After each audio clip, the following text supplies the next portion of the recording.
હાલો મિત્રો, કેમ છો બધા? મજામાં? તો આજે આપણે કબીર સાહેબની મઢીની વાત કરવાની છે, જે ગામ કળશની અંદર આવેલી છે.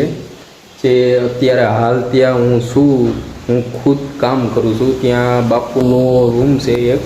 બાપુ કંઈ કોઈ રહેતું નથી ત્યાંનું, આપણે કુટીનું કામ હાલે છે. તો આપણે વિચાર આવ્યો કે કબીર સાહેબની મઢીનો એક વિડીયો બનાવીને મૂકી દઈએ. આપણે બધાય મૂકીએ તો કબીર સાહેબને મૂકવો જરૂરી છે. એટલે મંદિરનો આપણે આખો વિડીયો બનાવ્યો. ફૂલ સુવિધા છે અહીંયા ગામ કળશ. અને જો કોઈ કબીર પંથમાં બાપુ હોય તો એને અહીંયા આવવા નમ્ર વિનંતી, અને અહીંની મુલાકાત લઈ. અને અહીંયા કાર્યકર્તા છે બે, લખુભાઈ અને કાંધાભાઈ, બે મેયર છે. એ બેયના એને બધું મતલબ સંભાળે છે બધું અહીંયા આખું કબીર સાહેબ પંથનું. એટલે રહેવાનું બહુ સારામાં સારું છે. જો કોઈ બાપુને આવવું હોય તો લખુભાઈની ને કાંતાભાઈની મુલાકાત લ્યો તમે. અને અમે અહીંયા ખુદ કામ કરીએ એટલે અહીંયા બહુ મસ્ત જમાવટ છે. ઝાડવા, રૂમ, પછી બાપુને રહેવા માટેનું બીજો બાજુવાળો રૂમ, કિચન અને શેટી ને એવું બધું અહીંયા છે. ગાડલા, ગોદડા, બાપુને કોઈ પણ જાતનું ટેન્શન નથી. અને બહુ મસ્ત મજા આવે એવું છે. અને કબીર સાહેબનું મંદિર એટલે મંદિર, કંઈ ના ઘટે ને. જ્યાં તમે કલરનું કામે જોયું ને એ મારું જ કરેલું છે. એટલે તમે કોઈ બાપુ હોય તો કોમેન્ટમાં કહેજો અને જણાવજો કોઈ કબીર પંથમાં અહીંયા આવવા નમ્ર વિનંતી.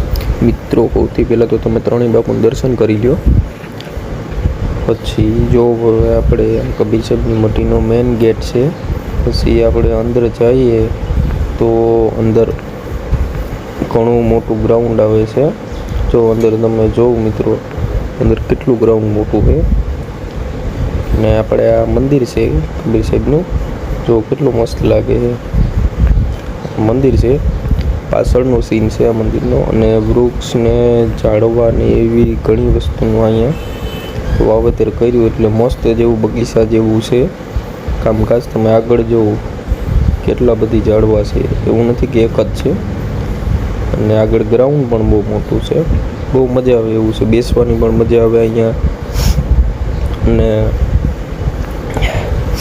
આ મંદિર જો આ સાઈડથી, ઓલી સાઈડથી બતાવ્યું, હવે તમે આ સાઈડથી મંદિર જો, બે બાજુ સરખું જ છે. અને આપણે અંદર જઈએ તો જો ગેટ ખોલીએ અંદર, એટલે જો અંદર પણ કેવું મસ્ત મંદિર છે. આવું તો આપણી ઘરે પણ ના હોય એવું કબીર સાહેબનું મંદિર છે. એકવાર આવો તમે અહીં, એકવાર મુલાકાત લ્યો, તમે જોવો તો મજા આવશે. એને જો અહીંયા કેટલું બધું આ કલરનું કામ કરેલું છે, કલરનું કામ. એટલે બીજું તો નથી કર્યું, આપણે કલરનું કામ કરેલું છે. અને હવે આપણે અંદર જઈએ તો અંદર તમને હજી દર્શન કરાવવું, અંદર તમને મૂર્તિ બતાવું. જે મૂર્તિ જોઉં ને એમ કહેવાય ને કે રીતસર માણસ બેઠા હોય ને એને જેવું જ લાગે. તમે જોવો એકવાર, રીતસર માણસ જ બેઠા હોય એની જેવી રીતે મૂર્તિ. એટલે ખર્ચો પણ અહીંયા જાજો કરેલો છે. તમે જો મૂર્તિ જાણ એમ લાગે માણસ બેઠા હોય. કબીર સાહેબની ને મૂર્તિ જો, ત્રણેય મૂર્તિ બરોબર. મિત્રો, આવું તો તમે ક્યાંય જોયું નહીં હોય, પણ હું તમને દર્શન કરાવું, તમને બતાવું છું. કોમેન્ટમાં લખજો સત કબીર સાહેબ. અને મિત્રો જો અહીંયા ઉપર કાચબાસની કેવી સુવિધા છે. આમાં જે કાચની અંદર રાખવામાં આવે મંદિરમાં, એટલી લગભગ આવી સુવિધા તો આપણે મંદિરમાં ક્યાંય નહીં જોઈ હોય. મેં પણ પહેલી વખત જોઈ છે. અને આગળ આપણે જઈએ તો પછી જો આ બાપુના રૂમનું કામ ચાલુ છે અત્યારે. મારે ખુદ ચાલુ જ છે, હું જ કરું છું. જો પુટીનું કામ હાલે છે બાપુના રૂમનું, એટલે કોઈ બાપુ આવે તો એને રહેવા માટે ટેન્શન નહીં કાંઈ. અને બીજો હજી એક છે બાજુવાળો રૂમ, હાલો તમને એમાં લઈ જાઉં. જો એમાં અત્યારે સામાન ભરી દીધો, કેમ કે આમાં કામ હાલે છે એટલે અંદર સામાન ભરી દીધો. સામાનમાં પણ ઘણું બધું ઠામ ઠીકરા દે, ગેસના બાટલા, ચૂલા, બધું ઓલ વસ્તુ છે એમાં. કોઈ બાપુ આવે તો એને ઘટે જ નહીં. ને આપણો ભાઈ જો રાવણા ખાય છે ને પાછળ જો બાપુને કોઈ આવે તો સુવિધા પણ બાથરૂમની આપેલી છે. અને આપણી આ સીડી, એવડી સીડી આખા ગામમાં ક્યાંય ન હોય.